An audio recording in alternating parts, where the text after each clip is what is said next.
আসসালামু আলাইকুম রহমতুল্লাহ। যুক্তরাষ্ট্র এবার যা জানিয়ে দিল, আওয়ামী লীগ যাই বলুক কঠিন অবস্থায় পড়বে। সরকারের আন্তর্জাতিক সংকট আরও ঘনীভূত হচ্ছে।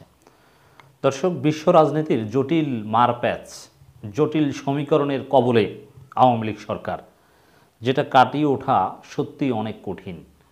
বিশেষ করে মিয়ানমারের যে সিভিল ওয়ার, তার প্রভাবে এই সংকটের দিকে সরকার আরও দ্রুততার সাথে ধাবিত হচ্ছে। এটা সরকারের জন্য অনিবার্য সংকট। এত তাড়াতাড়ি এই জটিল পরিস্থিতিতে পড়বে, কঠিন অবস্থায় পড়বে, এটা হয়তো অনুমেয় ছিল না। কারণ মিয়ানমারে হঠাৎ করে সিভিল ওয়ার এতটা তীব্র হবে এবং তার প্রভাব বাংলাদেশের উপর পড়বে এবং সামরিক জান্তা এত তাড়াতাড়ি ব্যাকফুটে চলে যাবে, আরাকান আর্মি কিংবা বিদ্রোহী গোষ্ঠীগুলোর জোট এত তাড়াতাড়ি এত বেশি এলাকা নিয়ন্ত্রণে নেবে, দখলে নিতে পারবে, এটা হয়তো অনুমেয় ছিল না। এর কারণে বাংলাদেশ সরকার আরও বেশি টানাটানিতে পড়তে যাচ্ছে। কীভাবে? যুক্তরাষ্ট্র, চীন, ভারত, এই তিন দেশের টানাটানিতে এখন পড়তে যাচ্ছে বাংলাদেশ। এতদিন তো ভারত চীনের কামড়াকামড়ির মধ্যে পড়ার কথা আমরা বলেছি। এখন আমেরিকা, চীন, ভারত এই তিন দেশের আলাদা আলাদা স্বার্থের জন্যে তৎপরতার জাতাগলে পৃষ্ঠ হতে যাচ্ছে আওয়ামী লীগ সরকার। সেক্ষেত্রে কি করবে তা তো আমরা বুঝি, যে ভারতকে প্রায়োরিটি দিতে হবে, ভারতের কথায় চলতে হবে, আর চীন সুযোগে সাহায্য করবে। চীন ছাড় দিবে না, ছাড় দেওয়ার পাত্র নয়। বিশেষ করে ভারত রিলেটেড কোন ইস্যুতে বাংলাদেশকে চীন ছাড় দিবে না।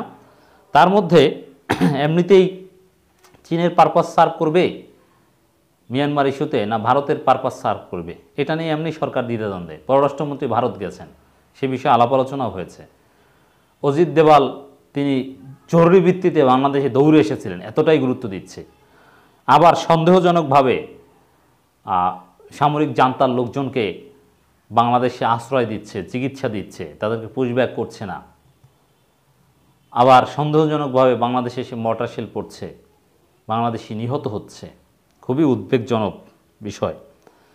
তো এই জটিল পরিস্থিতির মধ্যে, ভারতে দৌড়ঝাঁপের মধ্যেই আর একটা খবর, মিয়ানমার ইস্যু নিয়ে বাংলাদেশকে যুক্তরাষ্ট্র কি বলেছে দেখেন। যুক্তরাষ্ট্র কি জানিয়ে দিল? রোহিঙ্গা ইস্যুতে বাংলাদেশের পাশে থাকার প্রতিশ্রুতি দিয়েছে যুক্তরাষ্ট্র। দেখেন, রোহিঙ্গা ইস্যুতে বাংলাদেশের পাশে যদি যুক্তরাষ্ট্র থাকে, তো যুক্তরাষ্ট্র যেভাবে রোহিঙ্গা ইস্যুর সেটেলমেন্ট করতে চায়, চীন সেটা কিছুতেই চায় না। বাংলাদেশ চীনের মধ্যস্থতায় খুব গুরুত্ব দেয়। আর যুক্তরাষ্ট্র যদি সহায়তা করতে চায়, এবং ভারত যেভাবে রোহিঙ্গা ইস্যুকে দেখে, সম্পূর্ণ বিপরীতমুখী অবস্থান, তাতে সরকারের জন্য একটা টানাহেঁচড়াকর পরিস্থিতির মধ্যে পড়ার মতো বিষয়। মার্কিন পররাষ্ট্র দপ্তর এক চিঠিতে একথা জানিয়েছে। এ বিষয়ে প্রশ্ন করার প্রায় এক সপ্তাহ পর জবাব দিয়েছেন মার্কিন পররাষ্ট্র দপ্তরের মুখপাত্র ম্যাথিউ মিলার। এটা কিন্তু এই নিয়মিত ব্রিফিংয়ে উঠেছে যেরকম না, এটা চিঠির জবাব। বিভিন্ন সংবাদ মাধ্যমও কিন্তু মাঝে মাঝে এরকম প্রশ্ন করেন পররাষ্ট্র দপ্তরে, ম্যাথিউ মিলার বা বেদান্ত প্যাটেল এরা জবাব দেন। মিয়ানমার ইস্যুতে বাংলাদেশকে সহায়তা করা দৃঢ় প্রতিশ্রুতির কথা জানিয়েছে যুক্তরাষ্ট্র। তো শুধু মিয়ানমার ইস্যু না, যে কোনো ইস্যুতে দেখেন যুক্তরাষ্ট্রের কিন্তু বার্মা অ্যাক্ট রয়েছে। সেখানে তারা কি করে? তারা স্পষ্টতই সামরিক জান্তার বিরুদ্ধে, তারা সিভিলিয়ানদের পক্ষে, গণতন্ত্রের পক্ষে। আর চীন স্পষ্টতই সামরিক জান্তার পক্ষে, যদিও তলে তলে বিদ্রোহীদের সাথেও এখন আতাত করছে বলে অভিযোগ। এই জটিল পরিস্থিতিতে বাংলাদেশের রোল কি হবে, এটা বাংলাদেশের সরকারের কেউ স্পষ্টভাবে বাংলাদেশের ভূমিকা ব্যাখ্যা করতে পারছে না বা পারবে না। এটা সত্যিই একটা কঠিন অবস্থা। তো এটা খুব তাড়াতাড়ি আসলো এই পরিস্থিতি। বিবৃতিতে যুক্তরাষ্ট্র জানিয়েছে, মিয়ানমার থেকে পালিয়ে আসা কয়েক লাখ রোহিঙ্গাকে আশ্রয়দানকারী দেশ হিসাবে বাংলাদেশকে আগের মতো এবারও সহায়তা করবে। তারা আগে সহায়তা করেছে, আমি কিন্তু বলেছি যে রোহিঙ্গাদের মাধ্যমে আওয়ামী লীগের অনেক লাভ হয়েছে।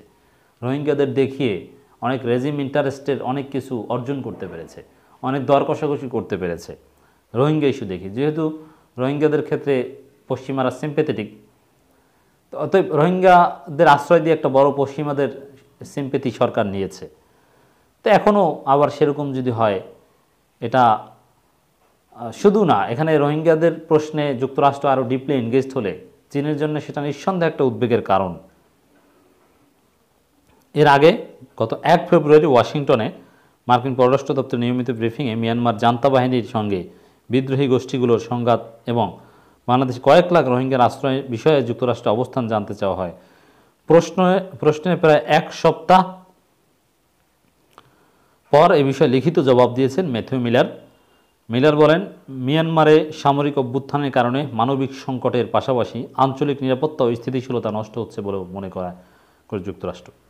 দেখেন, এখন আঞ্চলিক নিরাপত্তা এবং স্থিতিশীলতা বিষয়ে যুক্তরাষ্ট্রের অবস্থান এবং চীনের অবস্থান সম্পূর্ণ আলাদা, এবং মিয়ানমার ইস্যুতে ভারতের অবস্থানও আবার আলাদা। সেখানে বাংলাদেশ যদি যুক্তরাষ্ট্রের সাথে কাজ করতে হয় বা কাজ করতে বাধ্য হয়, তাহলে কি পরিস্থিতি হবে, চীন ভারত কতটা রেগে যায় বোঝাই যায়। আর যদি ভারতের পারপাস সার্ভ করে, তাহলে চীনও রাগ হবে, যুক্তরাষ্ট্র আরও কঠোর হয়ে যেতে পারে।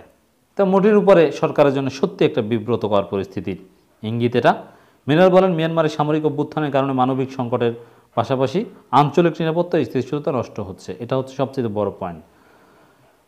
যুক্তরাষ্ট্র আঞ্চলিক নিরাপত্তা স্থিতিশীলতার যত ঘটনা সব কিছুর নেপথ্যে চীনের গন্ধ পায়, চীন আছে বলে মনে করে, এটা স্পষ্ট। ইতিমধ্যে মিয়ানমারের জান্তা ও বিদ্রোহী গোষ্ঠী আরাকান আর্মির সংঘাতের আঁচ এসে পড়েছে বাংলাদেশের। মিয়ানমার থেকে ছোড়া গোলায় প্রাণ হারিয়েছে এক বাংলাদেশি নাগরিক। সংঘর্ষের এক বাংলাদেশি নাগরিক নিহত হলো।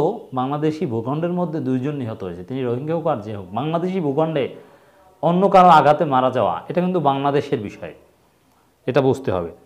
অতএব এক বাংলাদেশি নিহত হয়েছে, একজন বলে এটাকে ছোট করা যাবে না, 2 জন নিহত হয়েছে, এভাবে বলতে হবে, তিনি রোহিঙ্গা হোক আর বাংলাদেশি হোক। যাই হোক দর্শক, এভাবে যুক্তরাষ্ট্র যেটা বলেছে, যে বার্তা দেওয়ার চেষ্টা করছে, সেটা সরকারকে আরও বিব্রতকর পরিস্থিতিতে পড়বে। এটা তো আছেই। অন্যদিকে বাংলাদেশের জনগণ সরকারের উপর এই মুহূর্তে চরম ক্ষুব্ধ।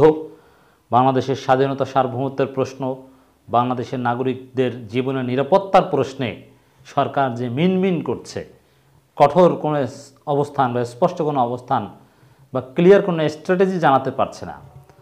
মিয়ানমার সংঘাত প্রশ্নে বাংলাদেশের অবস্থানটা কি, কোনো ক্লিয়ার অবস্থান নেই। যদি জিজ্ঞেস করা হয় তোমরা কার পক্ষে, আরাকান আর্মির পক্ষে না মিয়ানমার সরকার বা সামরিক জান্তার পক্ষে, ক্লিয়ার কোনো উত্তর নেই, স্ট্র্যাটেজি ক্লিয়ার না।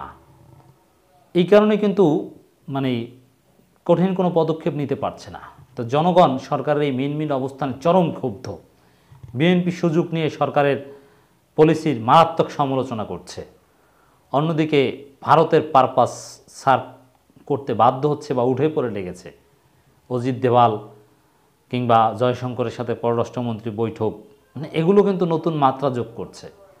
তো দর্শক, সাদা চোখে এটা সহজ মনে হলো সরকারের জন্যে এই মিয়ানমারের সিভিল ওয়ার একটা সংকট তৈরি করেছে, এবং সেটা গভীর বড় বিব্রতকর সংকট তৈরি করেছে। ইমেজেরও একটা বিষয় আছে এর সাথে।